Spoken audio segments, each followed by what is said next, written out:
Good day, everyone. I'm excited to be here and share my product experience with you all. I intend to share that I have, what I have experienced and learned over my product career so far, specifically in the domain of B2B product management. This can be helpful for anyone who is managing a B2B product, aiming to transition from a B2C to B2B or vice versa, and also in general for other PMs to understand the subtle differences and flavors of product management, right? So I hope by end of this session, you'll be able to appreciate that a PM role, unlike any other role, is not one-dimensional. And it depends on the product you manage, the company and culture you are in, and your strengths and inclination. Without further ado, I'll get started. All right. So before we go into the topic, a little about myself. I'm Nuwal, currently working with Booking.com in Amsterdam as a senior product manager in the partnerships department. The main mission of Booking.com is to make it easier for everyone to experience the world, right? And in line with that, we in partnership manage a portfolio of products that are designed to tap into any online travel intent and provide for easy access to the Booking.com platform. To give you a very obvious example, let's say you make a search on TripAdvisor, Trivago, Google, or any of these online meta search engines for a place to stay in Amsterdam, right? You will see a result from Booking.com there. Now, we all have wondered, like, where are these results being powered from? Do these sites actually scrape all these OTAs to get these price points for comparison? But that's simply not true. They are integrated through our APIs that we provide for specifically for bidding purposes and showing our rates and availability on these meta channels. So that is one example of the products that we manage here in Booking.com partnership. I can give you another example. So let's say you make a flight booking on your favorite airline website. Let's call it any airline that you want. And you might have seen, in most cases, a widget on your confirmation page or during the funnel, suggesting you accommodations that you might want to consider at your destination, right? Now, these are also powered by Booking.com. You might have also had similar experience on Apple Maps or other websites and applications where you might have seen or shown some kind of travel intent to travel. These are all powered by the Booking.com partnerships platform. Now, prior to Booking.com, I was working with MakeMyTrip. Now, MakeMyTrip is India's largest OTA, and I was managing the flights product across all platforms there. So if you're an Indian and have taken a domestic flight, you must have definitely interacted with one of the product funnels of the flights there, right? And it was through and through B2C experience for me. And also later in my time there, MakeMyTrip and GoIbibo being the second largest OTA at that point in time, they got merged. And in that context, I also worked on some integration projects. And that was, I would say, the starting point of my B2B experience that exposed me for the first time to what a B2B product management can look like. So yeah, it's fair to say that it happened by chance, but I stayed in B2B by choice because I became quite passionate about the whole domain here. I would also move on, and I would like to talk about how I have structured and what the agenda will look like for the next 20-25 minutes or so that I'm going to present. So I've structured the presentation in two parts. In the first part, we'll take a look at some examples of B2B products that are well known and some B2B companies, and take a step further to see what makes a product a B2B product or a B2C product, right? What is that test? What is that sniff test that we can do to identify whether, are we interacting with a B2B product or a B2C product here? I would also try to argue, maybe not in a direct way, but indirectly, that we are actually more influenced, surrounded, and impacted by B2B products that we actually, are even aware of. They're indeed more pervasive than the consumer B2C products that we talk about quite often. In the second part, we'll take a look at the differences between B2B product management and B2C product management to the different steps of a product lifecycle and see how those ingredients are actually the same, but the mix changes as we transition from the B2C world to the B2B world. So with that in mind, I would now jump into the topic, and I will probably start with a question like, how many of these are B2B product companies? So do you think Stripe, is it a B2B company? Slack, what about Salesforce? What about Shopify? Do you think one of them is, two of them is, all of them are B2B companies? So what I've done here, I've gone to their website, taken the first screen that I see, and what they talk about, right? So if you look at, let's say Stripe here, now Stripe is talking about, being the payment infrastructure for the internet. They are mentioning that they want to help businesses of all sizes, right, from startups to large enterprises. So it does sound like it's a B2B company. Their value propositions, their copy is all appealing to a business, as we can see here, right? Similarly, if you look at Slack, it starts with the tagline of "built with enterprises for enterprises." So the message that here is also that Slack is actually it's a chat platform. Of course, it brings your teams together. It's helping in faster collaboration and decision making. A super effective productivity booster, right?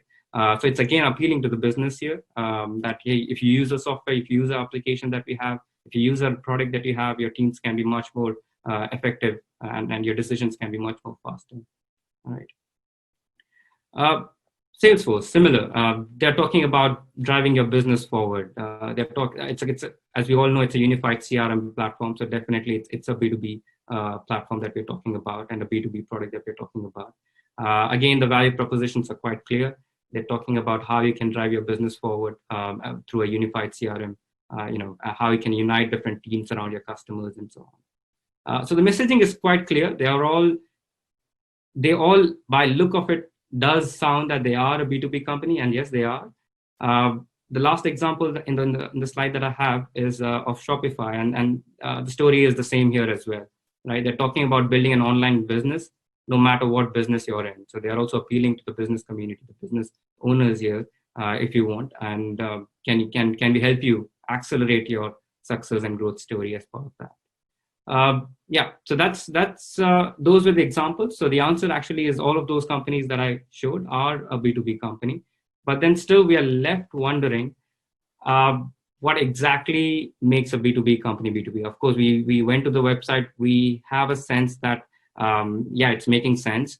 They are appealing to business consumers. They are talking about integrations. They're talking about how they can make your work, your company much more effective and efficient. So if you notice in the previous slides and in all the screen grabs and the screenshots that we had, all the companies have the key value propositions towards an enterprise. All of them are basically claiming that they can make your business more efficient, like I said, right? Now, either they are trying to improve productivity of your employees and teams, or giving you out of the box product solutions that you can integrate with your platform. So you would also notice that the messaging or a copy is written in a way that is appealing to either a business owner or a procurement lead or a senior decision-making authority in the company, right? Why is that so, right? Because the person who's going to pay, or the company that is going to pay, the users are going to be different. And that brings me to my first point, that the key to differentiate a B2B product from a B2C is to ask two questions. Who is the user, and who is paying for the product, right? It can be that the users are employees and is being paid by the company like Stripe, Salesforce, Zoom, etc. It can be that the user and person who is paying is the same in the case of Shopify, or a single owner company or a startup trying to build a quick online presence. It can be that the user and the person who's paying is completely unrelated to. Can you think about such a case? Of course, I mean, we all have by now must have seen The Social Dilemma on Netflix. So that is quite possible. And that brings to the next section, like, okay, what about these then? What about, let's talk about some big names normally that we see often in the product community, right? What about all these FANG companies, Facebook, Apple, Amazon, Netflix, and Google? So if the user is an employee, right, or the product is being paid for by a company, or the company has a sales team that is appealing to businesses, you can be pretty sure that what you're dealing here is a B2B product. But then how does that apply to these companies? If you apply the same sniff test here, what do you guys think? Do you think all of these companies are B2B companies as well, or not all, maybe Facebook and not the rest? So let's do the exercise again. What I've done here is similar. I've taken the first screenshot of any business tooling or dimension of any improvement as a B2B product or for an enterprise.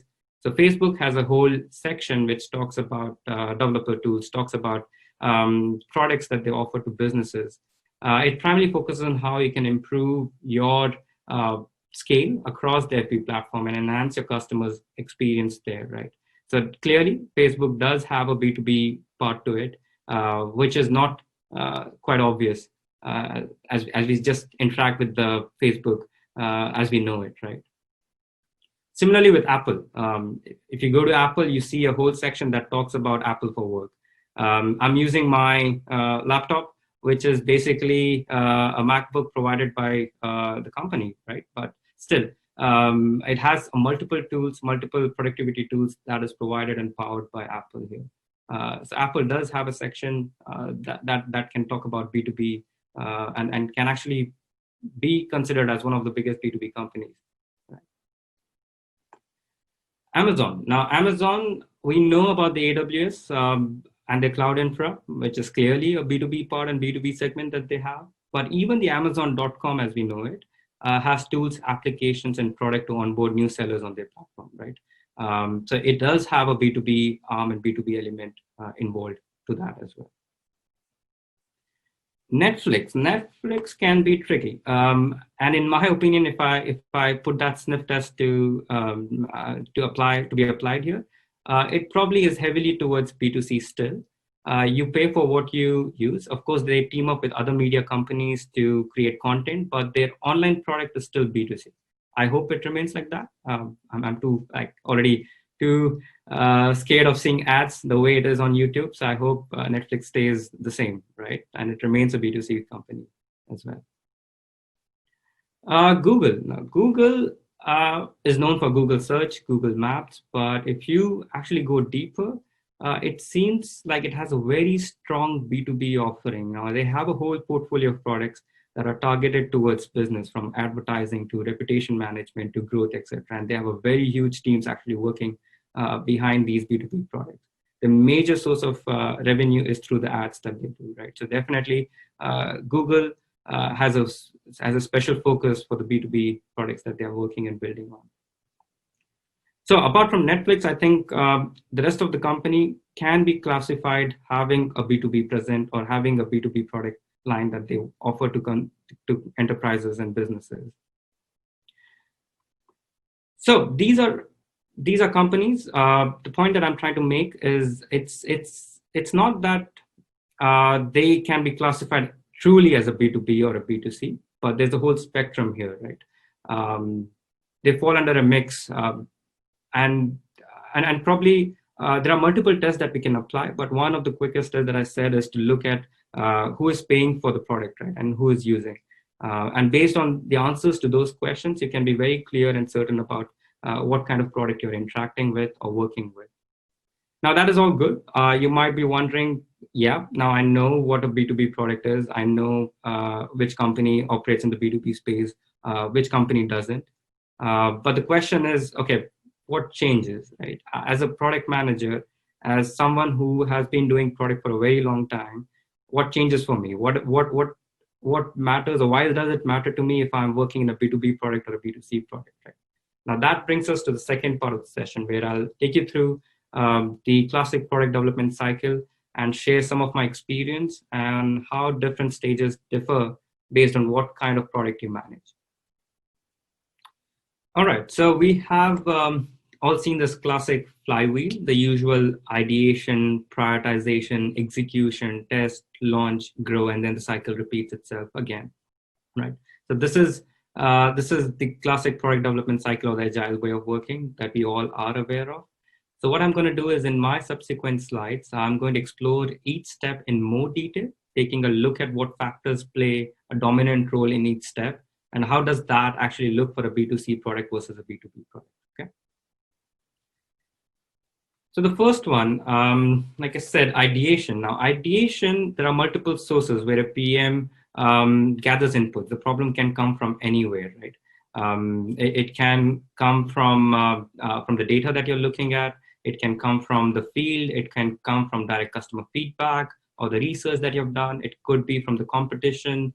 Maybe they launch something, which is a great idea as well, right? So you might see something, for example, you might see in a normal day of a product manager, which we all have experienced or must have experienced, you might have seen something off in the data, right? And when you're doing a cross-platform comparison, or for example, looking at the performance across regions, markets, you might see something is off. You might go like, yeah, this does not add up. Look, something is off here, right? Looks like there's something wrong, maybe on the latest app release that we did, or there's something wrong for the European geography. The sales are going down there. What's happening there, right? From there, you might build a hypothesis, talk to a few customers from Europe who might have used or interacted or got impacted by the changes that we did, right? Understand deeper what is happening, or look at more data cuts to try and isolate the problem.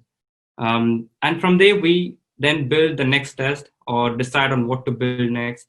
And we have been doing this all day in and all day out. And that is what a classic B2C or a consumer-facing product manager would be hypothesizing and working on, right? On the other hand, if you look at, you can also get feedback from, like I said, from the customer or partner directly. Right? We have all been in this situation, an email from the CEO, and that becomes the biggest pain for all the product managers and needs to be fixed now. Yeah, we have been there, and that's a different topic to be discussed, how to say no to multiple stakeholders and leadership team. But sticking to the topic here, all these sources and inputs remain the same now. If you're handling a B2C product or a B2B product, these are your sources, the major sources. They can be more of these inputs. But what is changing then? What is changing between a B2B and a B2C domain here? Now, what changes is the mix. The question is, what do you give more weight to? Is it enough for you to just look at the data? Is it enough for you to just talk to your, let's say, sales team? So the question is, what do you trust the more? How do you size it? Should I just do what competitors are doing, right? Should I just talk to a few partners and customers and build what they say, etc.? What should my roadmap consist of? So if you look at a B2B versus B2C, your fundamentals, your principles, your sources might not change, but how much weight you give to those sources or how much trust you put in those sources actually changes. Now here's where, like I said, is the major difference, right? And I want to highlight one of my key learnings, that in a B2B product, it will usually be influenced a lot more by commercial stakeholders and partner needs, by anything else, and for the right reasons. They are your eyes, they are your ears on the ground that help you get the pulse check of the market and the partner base. You might use their inputs first to build hypotheses and then validate further with data and partner research, etc.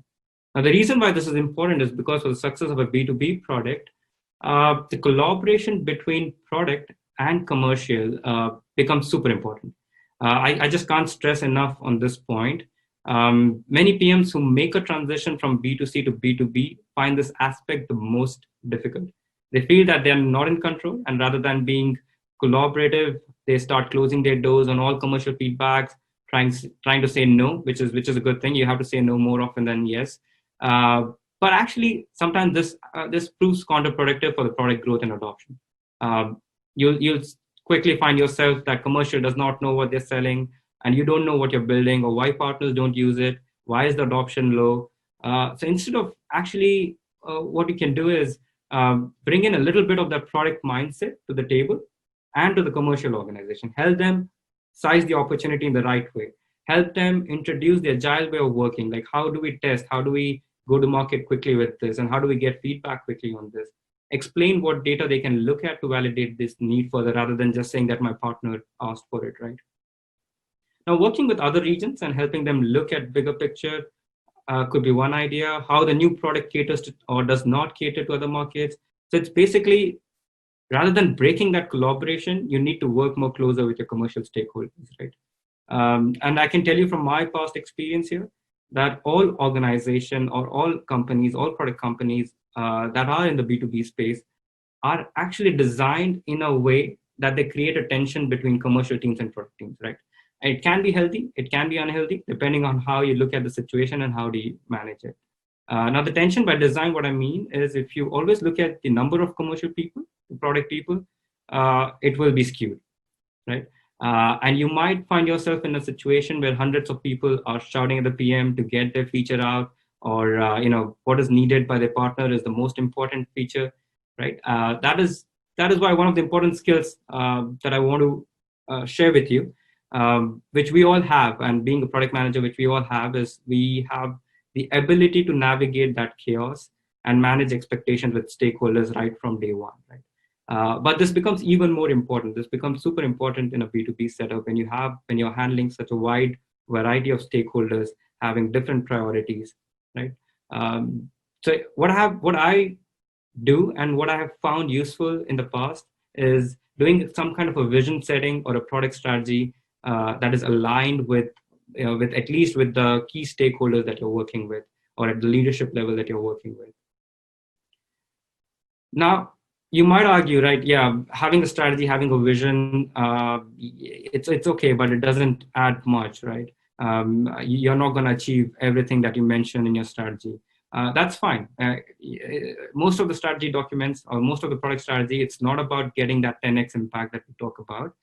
It's actually to get the alignment better, to get that collaboration going and helping teams across work smoothly, specifically between commercial and product here in the B2B space. So if you're planning to make up a B2B product, or if you're planning to take up a B2B product role in a company, please do flex this muscle of yours. I just can't stress enough.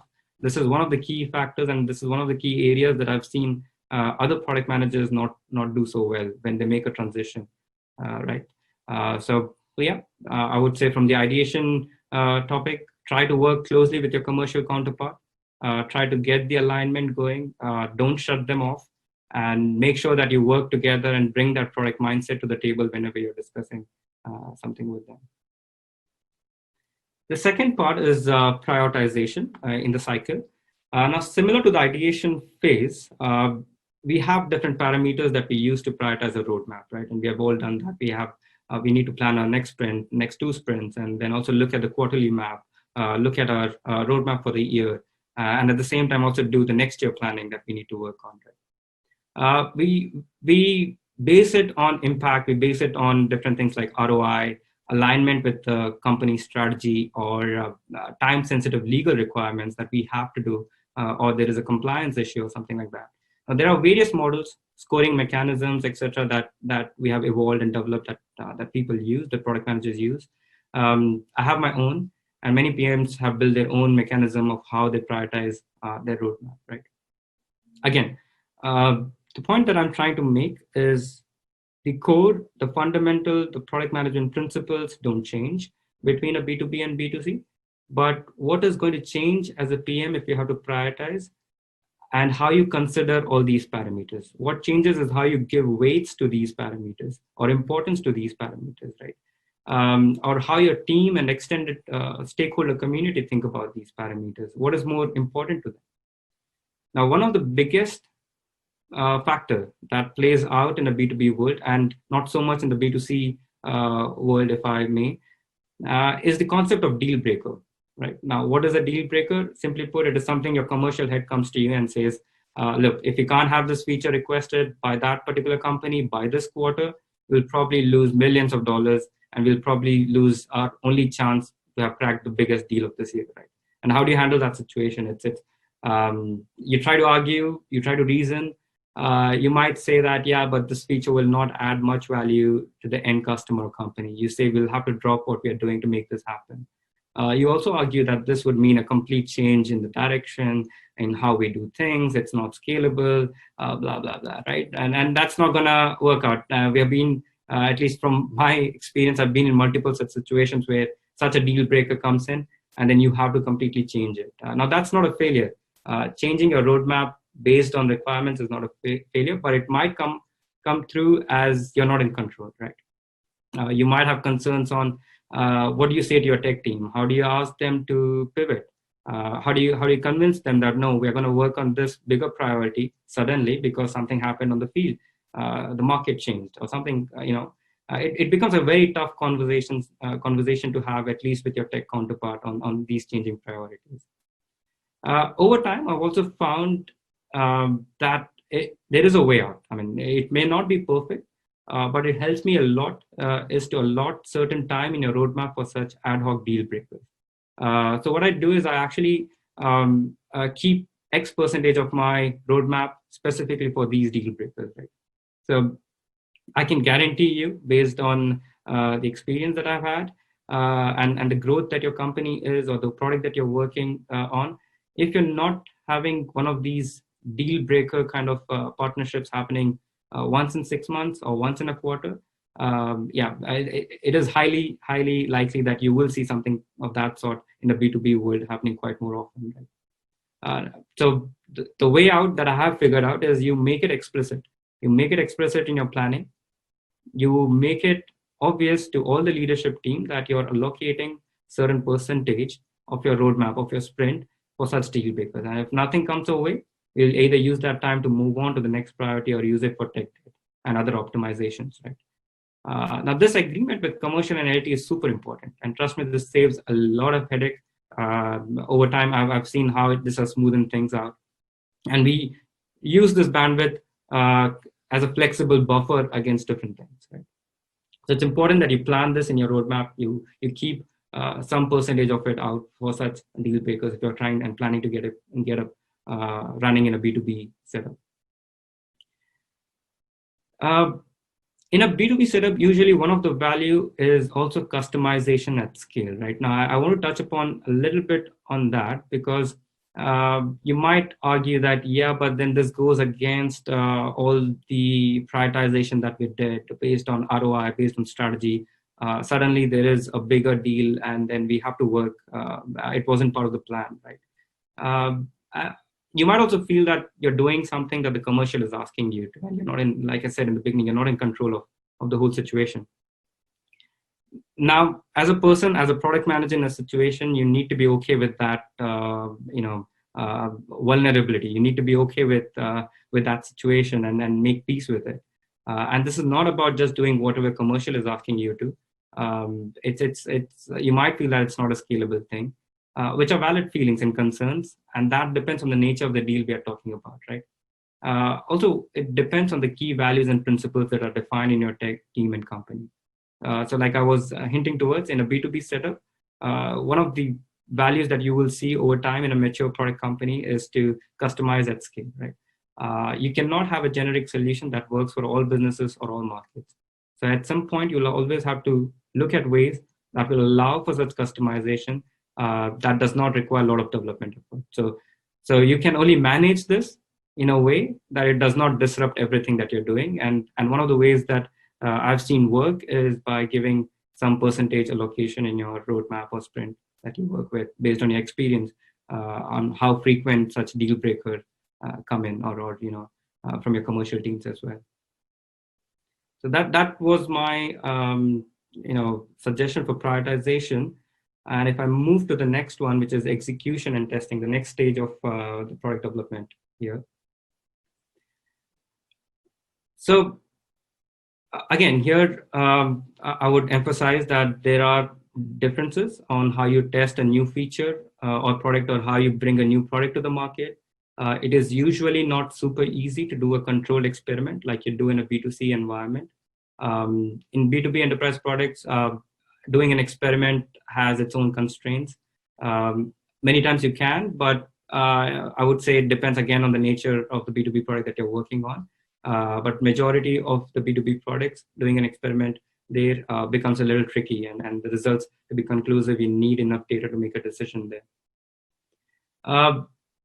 It is also not going to be a straightforward kind of linear launch, measure, iterate, rollout kind of a setup. You need to keep in mind that there is huge lead time to any product that you build in a B2B setup because of the adoption cycle that the partners have. You need to get it prioritized in their sprints as well. So it's going to take a lot of time before your product is actually adopted, used, before you gather any data. And then at the same time, if you want to run some experiments, you need enough users to be using on it. And you just can't split, let's say, a company having two cohorts of certain people in the company have a different version, and certain people in the company have a different version. So practically, it becomes quite difficult to run experiments in a B2B product, right? So what do you do? How do you test? How do you validate ideas? How do you launch MVPs? What kind of considerations do you keep in mind? In a B2B setup, the use of beta users and beta partners are super important to gather early feedback and iterate on it. So you might want to do a small scale pilot with certain pilot partners, gather qualitative and if possible quantitative data, And that becomes the kind of a standard, and you build this pilot community over time to give you such insights as quickly as possible, right? So that you can iterate and get back to the product development lifecycle that we want to keep running.